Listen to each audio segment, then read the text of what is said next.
One Saturday morning I was doing a half shift for my apprenticeship, and there was a bookmaker's on the way to work, and this guy told me, if you put some horses on a lucky 15, you'll get a result. So I went this morning, I thought I'm going to put a horse bet on, and the dogs were just about to run. So I put 4 dogs on at Hackney in Crayford one morning, and I went away at my work, came back, and I checked them on the way back. And when I got on the way back, I've put in £15 and I've won £750. The 4 of them had won, one of them won at 10 to 1, and that was me, hooked on betting, because that was me, made all these wages, week's wages in one go, and just for a Saturday morning stupid bet. I was brought up in Leith, and being brought up in Leith, I should have been a Hibs supporter, but I ended up being a Hearts supporter.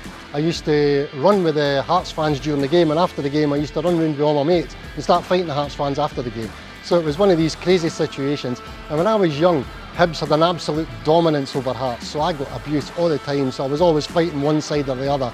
And at the end of the day, when I ended up getting my pubs in Edinburgh, Hearts were the dominant side, so my pubs became Hearts pubs, and all my Leith guys used to come and drink in them and want to fight all my regulars. But that didn't happen because it was just a great bunch of guys, and the culture in Edinburgh was superb, and we all got on really well, and it would be match days, we'd hate each other for the rest of the time, and all the pubs and the taxi companies, it was just brilliant banter, and it was really a good place to be. I came over to Australia for Christmas, because one of the girls who used to work in the bar said, you must come to where I stay, and I'd never been to Australia. I got offered to come and play professional football here when I was young, and I refused it, and I always regretted that, because it would have been a great time, because a couple of my pals came over. So I thought, right, what's the harm? I'd split up with my wife and I'll come over to Australia and have a great time. So I came over for the Christmas and New Year and had an absolute brilliant time in paradise in Mooloolaba.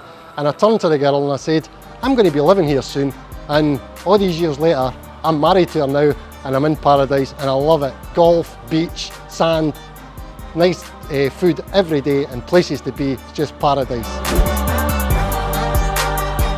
The biggest tip that I've got for punters is be realistic about your returns. You're not going to win £1 million in one bet.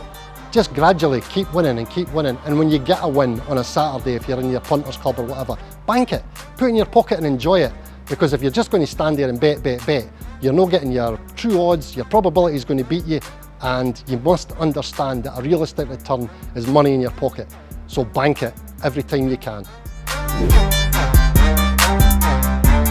The big light bulb moment came to me. I was sitting in the taxi office and I had all these taxi guys working for me, and it was absolutely fantastic. And I was sitting in the office and I was finding I could get through my work in the first 2 hours of the day, 8 o'clock in the morning to 10 o'clock, and that was me finished.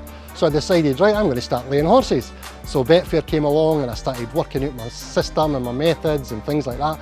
And I had all these horses and I was winning every single day. All my pals were wanting to meet me in the pub at 1 o'clock. Roy, what have you got on the day? And we'd just lay horses and I'd pull them £200 a day, and we'd just keep making money. We'd drink it that same day and that'd be us off and running. And then I decided when I got to Australia, I'm going to do this seriously.